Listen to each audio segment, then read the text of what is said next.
Tube जाएगा, ये Fallopian tube है। बताइए महिला नसबंदी क्या कहलाता है?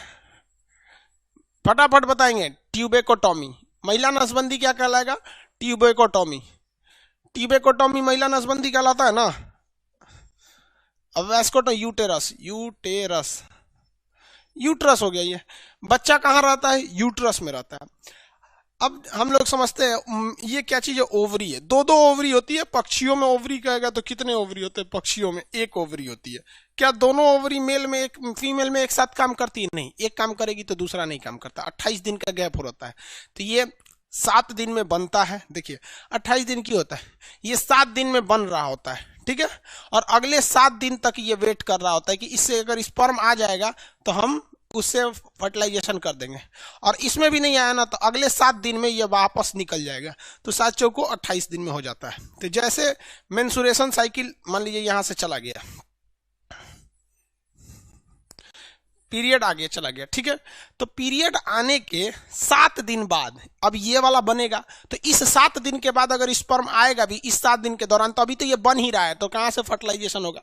लेकिन 7 दिन के बाद आता है। मान के चलिए किसी का 1 तारीख को पीरियड है, तो 1 तारीख से लेकर 7 तारीख के बीच में उसमें स्पर्म आएगा तो कोई काम का नहीं, क्योंकि अभी ये तो ओवम बन ही रहा है। लेकिन 7 तारीख के बाद वो आता है, 7 तारीख से लेकर अगले 21 तारीख के बीच में, मतलब अगले 2 सप्ताह तक, तब तक ये पीरियड, ये जो ओवम एकदम मेच्योर हो चुका रहेगा। लेकिन मान लीजिए कि पहले 1 से 7 तारीख तक तो बन रहा है, इसमें तो कोई होगा ही नहीं। 7 से 14 तारीख तक एकदम मेच्योर अवस्था है, इसमें अगर स्पर्म आ गया तो प्रेगनेंसी श्योर है। 14 तारीख से 21 तारीख के बीच में इसमें प्रेगनेंसी श्योर है।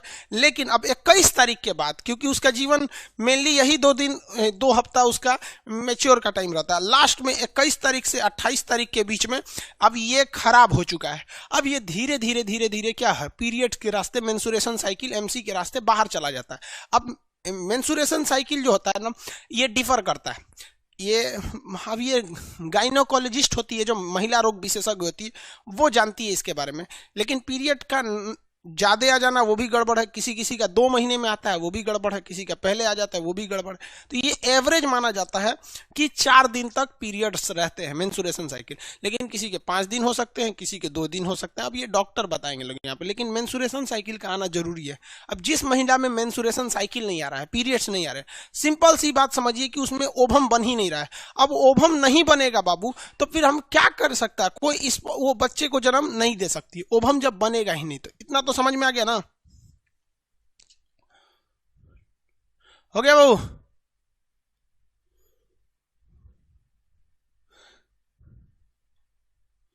सर क्या क्वेश्चन करेंगी सर? अगर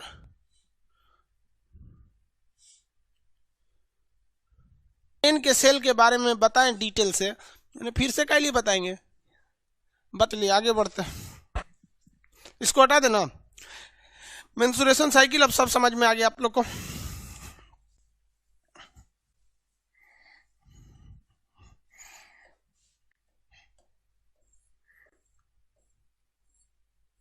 आगे चलते हैं, ध्यान से देखते हैं। यहाँ पे यहाँ पर एक पतली झिल्ली होती है। जैसे देखिए ध्यान से, यहाँ पर आगे समझते, ये वेजाइना और ये यूट्रस और वेजाइना के बीच में एक पतली झिल्ली होती है, जिसे हम लोग हाइमन कहते हैं। जिसे क्या कहते हैं? हाइमन कहते हैं। ये वेजाइना के बाद एक पतली झिल्ली होती है, जिसे हम क्या कहते हैं? हाइमन। और हाइमन के बाद होता है यूट्रस। हाइमन के बाद क्या होता है? यूट्रस होता है। अगर कोई महिला जो है, जो कोई फीमेल है, ज्यादा मेहनत का काम कर रही है, साइकिल चला रही है, तो उसका हाइमन टूट जाता है, ठीक है। ये हाइमन टूट जाएगा। कुश्ती कर रही है, हाइमन टूट जाएगा। पुलिस में जॉब करती है, हाइमन टूट जाता है। तो ये हाइमन जो होता है एक पतली सी झिल्ली होती है, जो यहाँ पे परत सी रहती है। ये ज्यादातर किस उम्र की लड़कियों में रहता है? 15 से 16 साल की उम्र में। अब किसी लड़की का एज 20-22 साल हो गया है, तो आप उसका तो हाइमन वैसे ही हो चुका है, क्योंकि 20-22 साल की एज में आप बहुत सारे मेहनत का काम कर रहे होते हैं। तो ये हाइमन, अगर 20-22 साल की उससे एज की लड़की है, तो उसका हाइमन टूटना एकदम 99.99% चांसेज है कि उसका हाइमेन जो होगा वो टूट चुका रहता है। ये वाली हाइमेन होती है। समझ में आ गया कि नहीं? पतली झिल्ली को क्या कहता है? हाइमेन के नाम से जाना जाता है। ध्यान से समझ बबुआ, कितना कमेंट करता है, सब पढ़ाएंगे तू कमेंटे पढ़ते रहे, वहां पे लास्ट में कमेंट करना लोग ना 10 मिनट।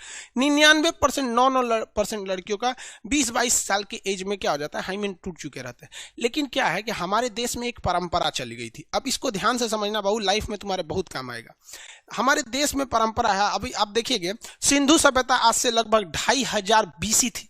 सिंधु सभ्यता के मान के चलते हम लोग 2350 थी, तो 2500 ईसा पूर्व, मतलब ईसा के जन्म से 2500 साल बाद पहले। उसके बाद ईसा मसीह का जन्म हुआ तो वो हो गए आपका जीरो टाइमिंग हो गया। जीरो टाइम, ये तो BC मतलब बिफोर क्राइस्ट। और उससे हम लोग अभी कितना आगे आ चुके हैं? 2000 ईस्वी आ चुके हैं, 2020 हो चुका है। यानी ईसा मसीह के जन्म से 2500 साल पहले और ईसा मसीह के जन्म के 2020 साल तो अब हो गया है। क्रिसमस आने वाला है तो ईसा मसीह का बर्थडे मना देंगे आदमी। समझ में आए कि नहीं? तो लगभग हम मानव सभ्यता का 5000 साल पूरा होने जा रहा है। तो मोटा मोटी आप मान के चलिए 5000 साल छोड़िए, हम 2020 से मानते हैं, ठीक है? तो आपको पता है कि हजारों साल से भारत में एक परंपरा चलते आ रही है कि लड़कियों की शादी 13 से 14 साल की उम्र में कर दिया जाता है। ये तो हजारों साल से परंपरा है भाई। वो तो आज जब देश आजाद हुआ तो बाल विवाह को रोका गया, गांधी जी आए थे तब शारदा एक्ट वगैरह लाए थे, बाल विवाह को रोका गया था। तो 13 साल की एज में लड़कियों की शादी हो जाती थी और ये हजारों साल से हिस्ट्री रहता था। तो आपको बताए हैं कि 20 से 22 साल के एज में लड़कियों के हाइमन जो होते हैं अपने से टूट जाते हैं। ये हाइमन जो होते हैं ना अपने से टूट जाते हैं, मेहनत का काम करना, छत पे जाने आने से। ये एकदम पतली झिल्ली होती है। लेकिन पहले क्या होता था कि लड़कियों की शादी 13 साल की एज में कर दी जाती थी और उनका हाइमेन जो होता था, मेहनत नहीं करती थी, 13 साल की लड़की छोटी रहती थी वहां पर। अब जब वो उनका शादी ब्याह होता था, जब उनके बीच सेक्सुअल रिलेशन होते थे, तब ये हाइमेन टूट जाता था, जिस वजह से मतलब कहते थे ब्लीडिंग आ रही है। तो आज हिंदुस्तान में एक परंपरा बन चुकी है, मतलब एक तरह के लोगों के दिमाग में मिथ गलत बैठ चुका है कि जो लड़की मतलब अच्छी है, मतलब किसी की दूसरे के साथ सेक्सुअल रिलेशन नहीं बनाई है, उसका हाइमेन रहेगा, उसकी ब्लीडिंग से रहती है। ये गलत चीजें हैं, ऐसा नहीं है। ये एकदम 110% गलत है। अब अगर आप चाहते हैं कि मान लीजिए आपकी शादी ब्याह हो, आपकी वाइफ के साथ हाइमेन हो, तो फिर 13 साल की उम्र में शादी कर लीजिएगा, आज जेल चल जाइएगा, ठीक है?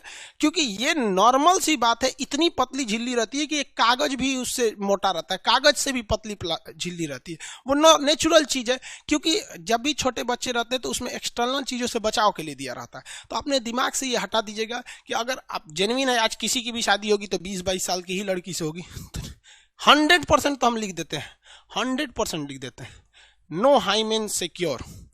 सीढ़ी 10 बार अगर सीढ़ी ऊपर नीचे चढ़ जाओगे ना तो हाइमेन चला जाएगा। तो इस मिथ को हटाइएगा। लेकिन अगर ये बात आई कहां से कि हाइमेन वगैरह या ब्लीडिंग की सवाल, ये अपने दिमाग से हटाइएगा, वरना ये आपके रिलेशन को बर्बाद कर देता है। किसी भी अच्छे खासे रिलेशन को बर्बाद करने के लिए एक शक दिमाग में बैठ जाता है ना, तो वो हो जाएगा। तो आपको तो पता ही भैया, अगर आपको समझ आ गया 13 साल की एज में तो किसी से शादी नहीं होगी। जो कानूनी अपराध यहाँ होगा तो नो ब्लीडिंग, नो हाइमेन वगैरह, ये सब चीज़ों को अपने दिमाग से निकालिएगा। अब हम आपको टीचर हैं, हम आपको पढ़ाते हैं, बट हमारी कोशिश रहती है आपको टीचर से ज़्यादा एक दोस्त की तरह समझा सके। इसे आप पॉजिटिव वे में लेंगे और अपनी ज़िंदगी में खुशहाल रहिए। आप लोग समझ में आया? अब हम लोग थोड़ा समझते हैं इसमें हार्मोन्स कौन कौन से होते हैं, जैसे रिलैक्सिन, प्रोजेस्टेरोन, ये सब के बारे में। चलिए आगे देखते हैं।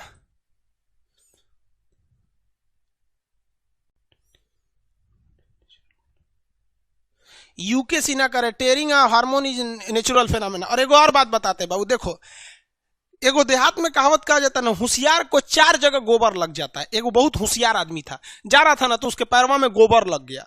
तू कर क्या लगा है, what is this? CBSE board का था होशियार, तो हाथवा से उठा के देख रहा है, ये क्या है, नहीं समझ में आया तो सूंघ के देख रहा है, हेउजा लग गया। अरे चोट्टा कहीं का में गोबर लगल है तो 3 जगह पोत लिया। एगो यहाँ हाथ में पैर में पोतेबे किया, हाथों में पोत लिया, नकियों में पोत लिया। तो कहा जाता है होशियार के 3 जगह गोबर लगता है। तो अगर तू ढेर होशियार बनेगा ना, तो आज डॉक्टरी आ गया है और डॉक्टर क्या करते हैं, इस हाइमेन को ऑपरेशन से करके एक पतली झिल्ली लगा देते हैं।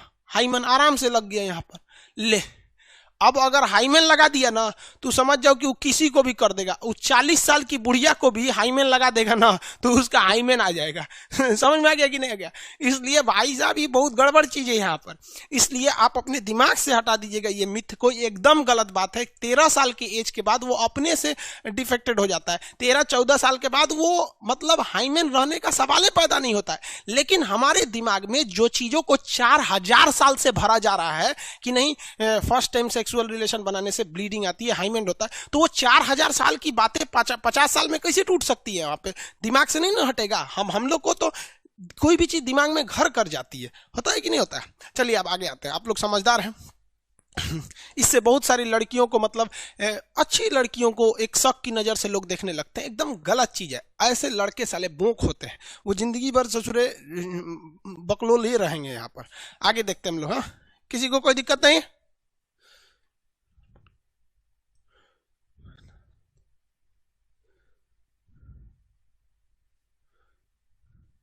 आगे बढ़ते हैं।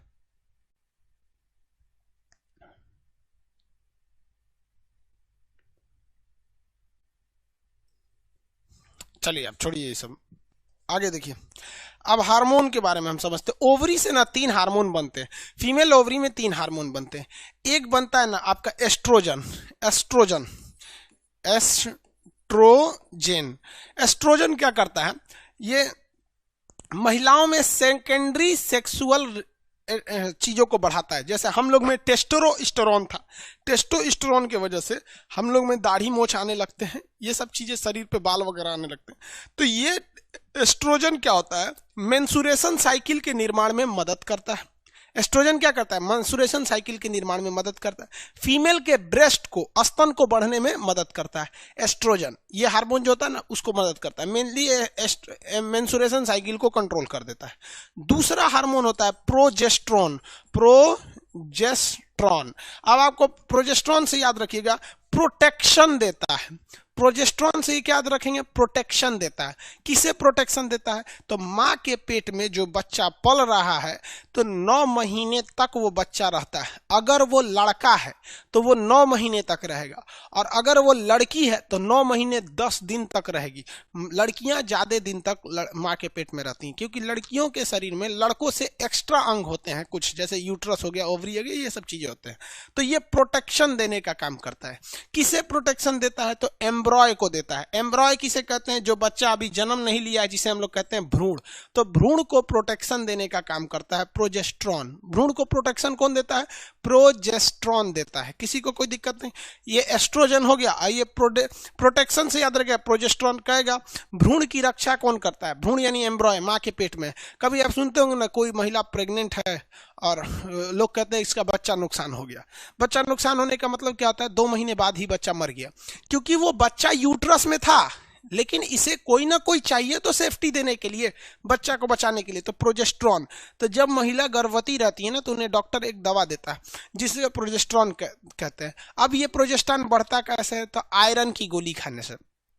आयरन और जिंक ये 2 चीजें होती हैं, Fe और जिंक, ये शरीर में रहना चाहिए।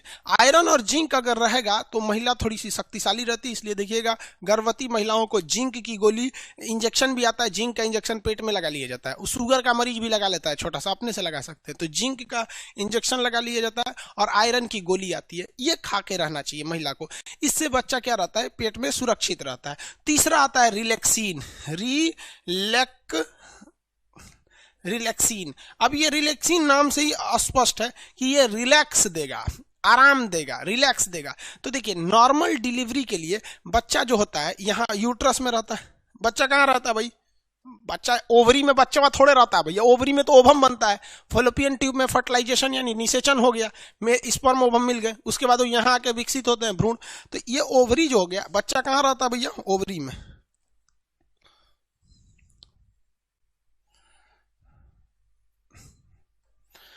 देखिए ओवरी में जो बच्चा रहता है ना, तो इसका सर ऊपर रहता है, बचवा का सर ऊपर रहता है और उसका पैर नीचे रहता है, ठीक है। और ये एक तरह की झिल्ली में बंद रहता है। इस झिल्ली को कहते हैं इमियोटिक सैक। इस झिल्ली को क्या कहते हैं, इमियोटिक सैक। तो जब भी बच्चा रहता है ना उसका सर ऊपर रहता है, पैर नीचे रहता है। ये रिलैक्सिन हार्मोन क्या करता है इस बच्चे को, जब बचवा जन्म लेता है तो ये रिलैक्सिन हार्मोन इस बचवा को घुमा देता है, यानी बचवा को इस तरह से घुमा के वापस इसका सरवा नीचे करता है। इसका सर कहाँ करता है, नीचे। कौन हार्मोन, रिलैक्सिन हार्मोन। इसने नर्स वगैरह को देखिएगा ना वो पेट दबाते रहती हैं, ऐसे क्या करती है, दबाते। 3 इडियट मूवी में देखिएगा वो लोग मतलब इंजीनियर रहते थे लेकिन फिर भी नॉर्मल डिलीवरी करते थे। तो वो क्या कहते हैं कि ये बच्चे का पहले क्या आना चाहिए, सर शरीर के बाहर आना चाहिए, वेजिना के रास्ते शरीर से सबसे पहले सर आना चाहिए। तो वही रिलैक्सिन हार्मोन मदद करता है। अब ये जो कमर की हड्डी होती है फीमेल की वो चौड़ी होती है, मेल की कमर की हड्डी सीधी होती है। ये वाली पेल्विक जो होती है पढ़ा दी है हड्डी में, वो फीमेल में चौड़ी होती है ताकि नॉर्मल डिलीवरी में क्या हो सके, सहूलियत हो सके। तो ये इसको घुमा देता है और ये घुमाने के बाद ये रिलैक्सिन हार्मोन आराम से बच्चे को जन्म दे देता है, वो ऑटोमेटिक इसको चौड़ा कर देता है। वरना अगर रिलैक्सिन हार्मोन नहीं होगा ना तो ये बच्चे के समय में, एक माँ जब बच्चे को जन्म देती है ना तो इतना भयानक दर्द होता है, आप अंदाजा लगाइए। जिस दर्द में एक पुरुष की मौत हो जाती है ना, जो पुरुष कहते हैं बहुत शक्तिशाली हैं, सूरवीर हैं, तो जिस दर्द में एक पुरुष की मौत हो जाती है उससे 30 गुना ज्यादा दर्द करता है एक महिला को जब वो बच्चे को जन्म देती है। सोचिए कितना दर्द बर्दाश्त कर लेती है। वो किसके वजह से, इसी रिलैक्सिन हार्मोन की वजह से। समझ में आ गया कि नहीं। कभी कभी क्या होता है कि ये बचवा सीधा नहीं हो पाता है, इसका सरवा ऊपरे रह जाता है।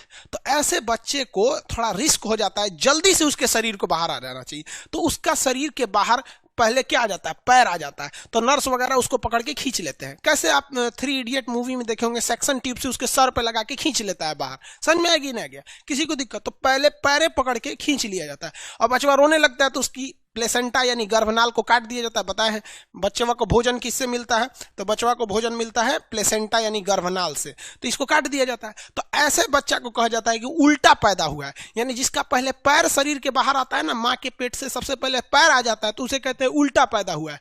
तो गाँव में जाइएगा ना, कभी कंधा दर्द करने लगेगा, कहीं कुछ दर्द हो जाएगा ना, तो गाँव में आदमी खोजता है कौन उल्टा पैदा हुआ है, और वो पैर से झाड़ देता है ना तो सही हो जाता है। ये बिहारी टेक्नोलॉजी है। गांव में ना ऐसे बहुत इलाज होता है, तो उसका सबको एड्रेस पता होता है कि फलनिया का लड़का उल्टा पैदा भइल बा। अब वो क्या करता है ना, चिली कुलिक झाड़ देता है सब, नहीं चिली कुलिक झाड़ देते हैं सब। समझा कि नहीं है। अब आप लोग में भी उल्टे होंगे लोग तो अच्छी बात है भाई, जो सीधा पैदा हुआ है कम से कम उससे तो अच्छा है ना उल्टा पैदा होने वाला, कि कम से कम भाई साहब लोगों का इलाज तो कर रहा है यहाँ पे। समझ में आ रहा है कि नहीं आ रहा है। आगे बढ़ जाए। तो जब तक बच्चा पेट में रहता है ना उसका सर ऊपर रहता है। अब सोचिए भाई साहब पूरा सर घुमा के फिर वापस जन्म देना है बच्चे को। तो ये तो इतना समझ में आ गया। रिलैक्सिन हार्मोन, ये 3 हार्मोन, नाम कितना इजी है, याद रखने की क्या जरूरत है। एक एस्ट्रोजन है, एस्ट्रोजन क्या करता है, स्टार्ट करता है। एस्ट्रोजन से एक स्टार्टिंग की फीलिंग आ रही है, स्टार्ट, तो मेंसुरेशन साइकिल को स्टार्ट करता है, ओवम को बनने देता है। प्रोजेस्टेरोन प्रोटेक्शन देता है, किसे, तो भ्रूण को प्रोटेक्शन देता है, इसको कुछ हो ना जाए। रिलैक्सिन रिलैक्स देता है ताकि आराम से नॉर्मल डिलीवरी हो जाए। अब कुछ महिलाओं का नॉर्मल डिलीवरी हो ही नहीं पाता है, जिसके रीजन समझिए, जिसकी कमर की हड्डी क्या है, पतली है, तो नॉर्मल डिलीवरी नहीं होगा। रिलैक्सिन हार्मोन की मात्रा कम है तो भी नहीं होगा। अब रिलैक्सिन हार्मोन अगर कम हो जाएगा तो भैया रिलैक्सिन हार्मोन में इसको घुमा रहा था और घुमेबे नहीं करेगा, तो बचवा ना क्या हो जाएगा, इसे बेड़ हो जाएगा। अब बेड़ा हो जाएगा इस तरह तो बच्चा जन्म ही नहीं ले सकता हो, माँ को मरना फिक्स है। शाहजहां की पत्नी मुमताज, ससुरा राजा था हिंदुस्तान का, उसके में भी रिलैक्सिन हार्मोन कम हो गया था। अब भाई रिलैक्सिन हार्मोन का यहाँ फैक्ट्री डल रहे हैं, ससुरा 14 गो लड़का हुए थे शाहजहां का।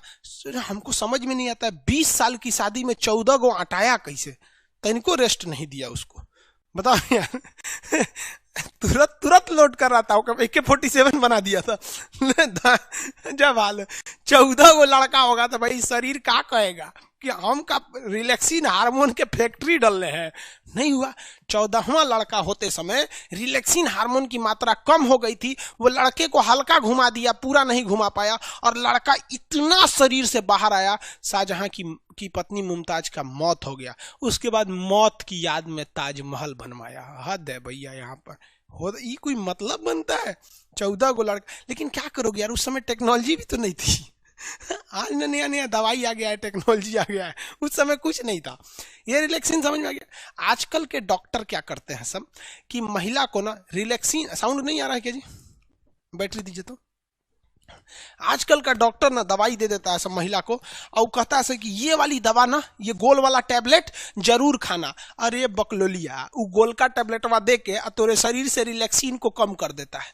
9 महीने तक महिला जब प्रेग्नेंट रहती है ना तो उसको वो दवाइयाँ बड़ी चाव से खाती है, उसको पता नहीं कि रिलैक्सिन को खत्म कर रहा है, और रिलैक्सिन खत्म हो जाएगा नॉर्मल डिलीवरी का सवाल ही पैदा नहीं होता है, क्योंकि नॉर्मल डिलीवरी होगा तो 5,000 रुपया में सब कुछ हो जाएगा, कोई दिक्कत नहीं, में मिठाई उठाई सब हो जाएगा।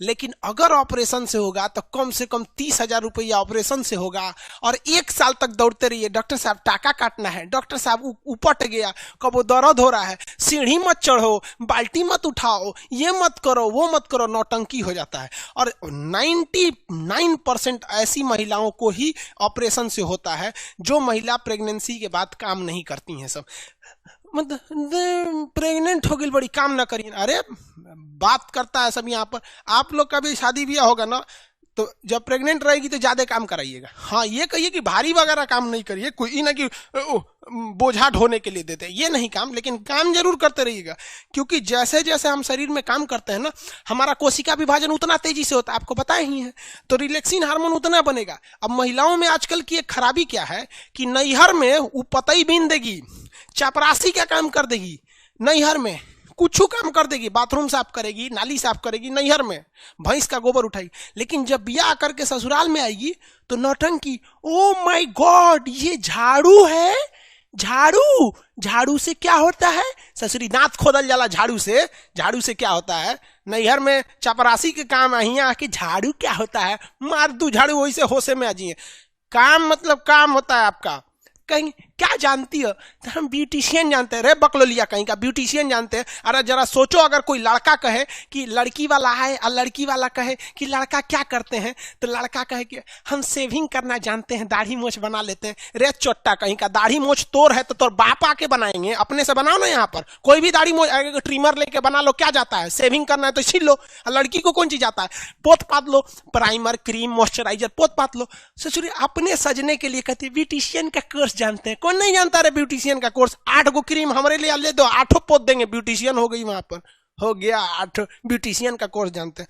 शादी ब्याह करना ना तो पूछना कि सिलाई जानती है कि नहीं, कढ़ाई जानती है कि नहीं, खाना बनाना जानती हो कि नहीं। ये तुम्हारा परम सिद्ध अधिकार है। जानती हो तो ठीक है, नहीं तो हम ब्याह के बाद 6 महीना टाइम देंगे, इंगेजमेंट के बाद ही 6 महीना में सीख लेना। और नहीं सीखेगी ना तो इंगेजमेंट के बाद शादी का डेट बढ़ा देंगे। हद है, एक बटन टूट जाएगा तो दर्जी के पास जाएंगे, खाना खाने का मन करा के रेस्टोरेंट में जाएंगे।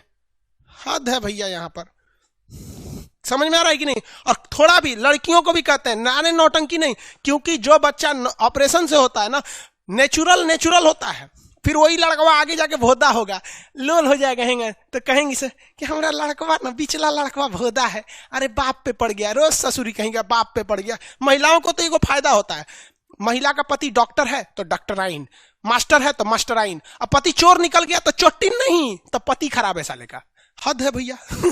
अच्छा है तो पति का दे दो, खराब है तो वो चला गया। तो ये रिलैक्सिन हार्मोन याद रखिएगा। काम में कोई ढिलाई नहीं करने दीजिएगा, काम करने दीजिएगा, खाना बना। हाँ, वजन मत उठाने दीजिएगा। ये नहीं कि बेचारी कपड़ा धोई है तो बड़का पाल्टी लेके ऊपर जाए, कपड़ा धुलते रहेंगे। हाँ, आप छत पे ले जाना है तो आप कपड़ा लेके चले जाइए, ये सब काम, लेकिन काम करने दीजिएगा, वरना हाल यही हो जाएगा ऑपरेशन से करना। और महिलाएं काम करना नहीं चाहती हैं, याद रखिए भैया। ससुराल में वो कुछ नहीं करना चाहती है। आपको एग्जाम्पल देते हैं, आपकी जब शादी हो जाएगी ना तो आप अपनी पत्नी को मायके लेके जाइएगा। वो देखिएगा सुबह आज उसको मायके जाना है तो खूब तैयारी करेगी, सामान वामान लाद के, और मायके उतरते ना मम्मी से मिलेगी, अपने छोट बहन से मिलेगी, देखिएगी छोट बहन खाना बना रही है तो हेल्प करने लगी, मतलब कोई थकान नहीं, नैहर उतरते। लेकिन उसी महिला को, अपनी पत्नी को वापस ससुराल लाइएगा तो जब वो सेम दूरी है, आते कहेगी बहुत थक गए, थकान हो गया। रे ससुरी कहीं के, जाते में उतने दूरिया था, आने में उतने दूरिया था, जाते में थकान नहीं हुआ, आते में थकान हो गया। हद है भाई साहब, याद रखिए भाई, लड़की सब बुरा मान जाती। सीबीएसई वाली और नखरा होती, oh my God I am pregnant. अरे भाई अपने से हुई है क्या प्रेग्नेंट? तोरा ना पता है कि कैसे हुई है प्रेग्नेंट? यहाँ पे काम ना करिए, यहाँ पे बाबू झेलना हो जाएगा तुम लोग को। ऑपरेशन से उनको क्या दिक्कत होता है? ऑपरेशन कर दो, यहाँ पे बहुत दिक्कत होता है भाई साहब, ऑपरेशन करना सही नहीं रहता है। हाँ, मजबूरी में हो तो अलग बात है। आप लोग का रिप्रोडक्टिव सिस्टम कंप्लीट हो गया, समझ में आ गया इन सबको?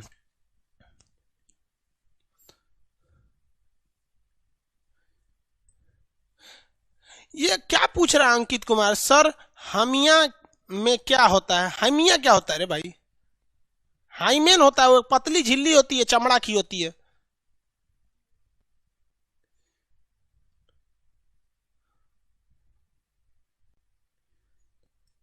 एगो कह रहा है कि सर हम तो शादी करने से पहले पूछेंगे तो खान सर के यहाँ पढ़ी है कि नहीं, तब भी बियाह करेंगे। देखो भाई साहब, पढ़ाई लिखाई अपने जगह पे है, सच है यार। रिजल्ट तो हम छीन के लेंगे अपना रिजल्ट, सीधा बोलते हैं, हमको मांगने उंगने की जरूरत नहीं, छीन के लेंगे। लेकिन पढ़ाई के बाद, नौकरी के बाद, शादी ब्याह के बाद आपकी समझदारी काम आएगी। हम लड़के लड़कियों को कभी कभी थोड़ा सा टफ बोल देते हैं, लेकिन जरा सोचो यार, किसके लिए बोलते हैं? अपने लिए। हाँ, नहीं ना, अपने लिए नहीं, आपके लिए बोलते हैं। लड़कियों को भी सिलाई बिनाई कढ़ाई आएगा ना, तो कभी आपके पति को गुस्सा भी आएगा ना, तो फिर वो छोड़ नहीं डांटेगा, कहेगा कि यार उसकी भी बीवी है, ना खाना अच्छा बना पाती है ना कुछ, और लड़बो करती है। कम से कम मेरी बीवी तो इतनी अच्छी है ना कि खाना भी अच्छा बनाती है, कढ़ाई बिनाई सिलाई हर चीज कर देती है, घर को भी संभाल लेती है। दूगो बातें बोल दी तो चलो बर्दाश्त कर लेते हैं, क्योंकि देहात में कहा जाता है ना, दुधारू गाय का आदमी दूगो लातों सह लेता है। मतलब आजकल की मेहरारू सब ससुरी कुछ जनबो नहीं करती है, सब लातों चलाते हैं। बिसुकल गाय लात चलाएगी, बांध देगा आदमी खूंटे में, खानो ना देगा। चलो जी, बैटरी लो।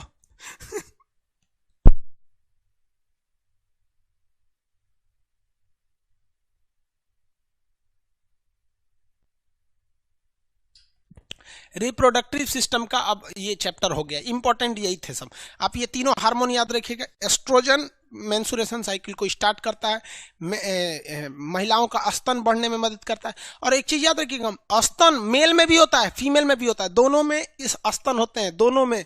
लेकिन फीमेल में क्या होता है ना कि 12 साल के बाद उसकी स्तन ग्रंथियां काम करने लगती हैं और स्तन बड़ा हो जाता है। फिर जब बच्चे को जन्म देती है तो दूध बनने लगता है।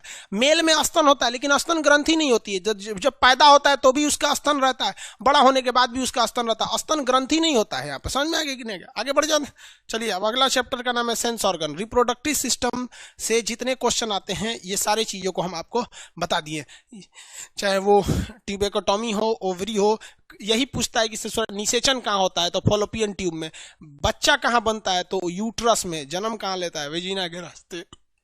ओवरी में क्या होते हैं, ओवम बनते हैं। ओवरी कितने होते हैं, 2 होते हैं। सारा कंप्लीट, किसी को कोई दिक्कत नहीं। अगला चैप्टर पे बढ़े। क्या बोल रहे हैं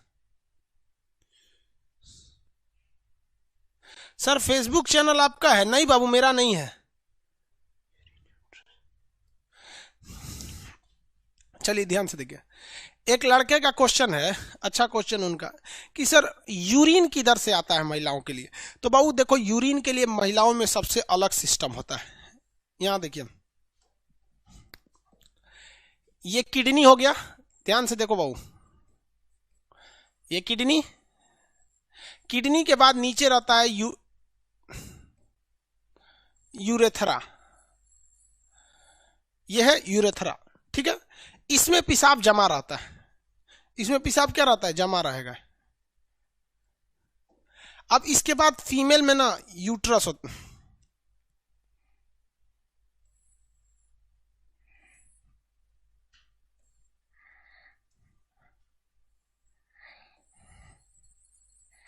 ये फीमेल में हो गया।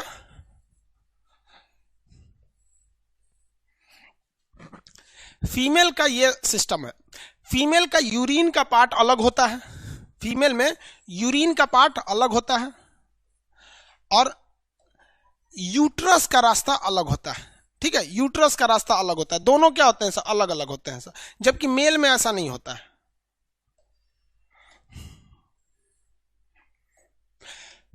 देखिए, ये 2 नसें होती हैं, दोनों आपको फिगर में भले लग रहा होगा कि दोनों एक में है, लेकिन दोनों नसें अलग अलग है, ऊपर नीचे है।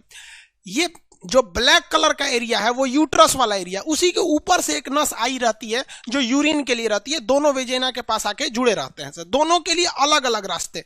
तो जब दोनों के लिए अलग अलग रास्ते हैं तो प्रोस्टेट ग्लैंड की जरूरत क्या है? प्रोस्टेट ग्लैंड तो अलग अलग करता है ना। जबकि मेल में देखेंगे तो आप मेल में उल्टा सिस्टम होता है। मेल में भी किडनी 2 होंगे, किडनी वाला तो पोर्शन दोनों में सेम होता है भाई। ये यूट्रस हो गया, ठीक है। अब यहां से यूरिन जाएगा। और मेल में तो सिस्टम अलग है। मेल में क्या रहेगा भाई, टेस्टिस रहेगा। यहाँ पर टेस्टिस से क्या बनेगा, स्पर्म बनेगा। और ये कहाँ जाके जुड़ा रहेगा, पेनिस से जुड़ा रहेगा, ये पेनिस से जुड़ा रहेगा। तो मेल में क्या है कि स्पर्म भी वैस्क डिफरेंस से पेनिस के रास्ते निकल रहा है और यूरिन भी निकल रहा है, इसलिए मेल में यहां प्रोस्टेट ग्लैंड बनाया जाता है। तो प्रोस्टेट ग्लैंड किस में मिलेगा, मेल में मिलेगा। समझ में आ गया कि नहीं, प्रोस्टेट ग्लैंड किस में मिलता है, मेल में मिलता है। अब आप खुद बताओ यार, फीमेल में प्रोस्टेट ग्लैंड की जरूरत है? उसकी तो ये पूरा यूरिन का सिस्टम ही अलग है और ये रिप्रोडक्टिव सिस्टम ही अलग है, दोनों ही अलग अलग है। हाँ, दोनों मिलते एक ही जगह पे हैं वो अलग बात है, लेकिन दोनों के रास्ते नस दोनों के अलग अलग होते हैं। इसलिए यहां पर इन लोग में प्रोस्टेट ग्लैंड नहीं होता है। मेल में क्या होता है, प्रोस्टेट ग्लैंड होते हैं। ये जब यूरिन आता है तो प्रोस्टेट ग्लैंड इसको बंद कर देता है, जब स्पर्म आता है तो प्रोस्टेट ग्लैंड इसे बंद कर देता है। किसी को कोई दिक्कत नहीं है, यहां समझ में आ गया, किसी को कोई दिक्कत नहीं। आगे बढ़ जाए। फीमेल में ये वाला जो रास्ता है ब्लैक कलर वाला, ये ओवम बना, ओवम बना तो इस रास्ते से ओवम चला गया यहाँ पर मेंस्ट्रुएशन साइकिल के रास्ते यहाँ पर। और रेड कलर वाला जो है ये इसका रास्ता अलग है, दोनों एक ही पास आके जुड़ते हैं लेकिन रास्ते दोनों के अलग अलग हैं। ये यूरिन का रास्ता हो गया, किसी को कोई दिक्कत नहीं है। यहाँ पर मेल और फीमेल में ये डिफरेंस हो जाता है, इसका अलग इसका अलग, किसी को कोई दिक्कत नहीं। अगला क्वेश्चन।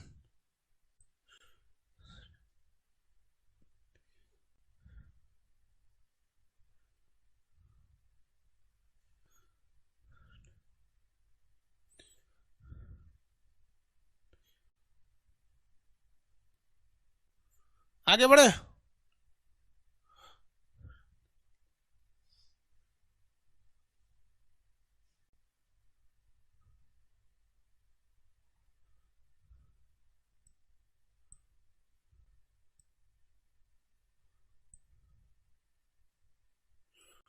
अरे चलिए, हो गया चैप्टर। अब जरूरी चीज जितना था आपके एग्जाम लायक बता दी। किसी को कोई दिक्कत नहीं। कुछ लोग कह रहे हैं कि सर आपका टेलीग्राम पर मेरा कोर्स सेल कर रहा है। कोई मेरा कोर्स सेल करेगा ना तो आप याद रखिएगा कंप्लीट कोई नहीं कर पाएगा, क्योंकि मेरा जो कंप्लीट कोर्स होता है ना 100% कोर्स वो एक सर्वर पे होता ही नहीं है। किसी पर 25% है, किसी पे 50% है, किसी पर मान लीजिए 5% है, किसी पे 10%, इस तरह से करके है। तो कोई भी ले जाएगा तो मान के चलिए बहुत बड़ा इंजीनियरों हैं, हैकरों हैं, तो सुसरा तू एक के सर्वर वाका ना ले जाएगा, अब उसको क्या सेल करके चल जाएगा। आप समझिएगा आगे।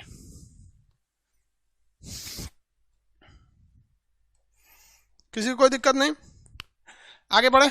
सेंस ऑर्गन किसे कहते हैं, सेंस ऑर्गन। सेंस ऑर्गन उसे कहा जाता है जो बाहर में क्या हो रहा है इसका हमें सेंस करा देता है।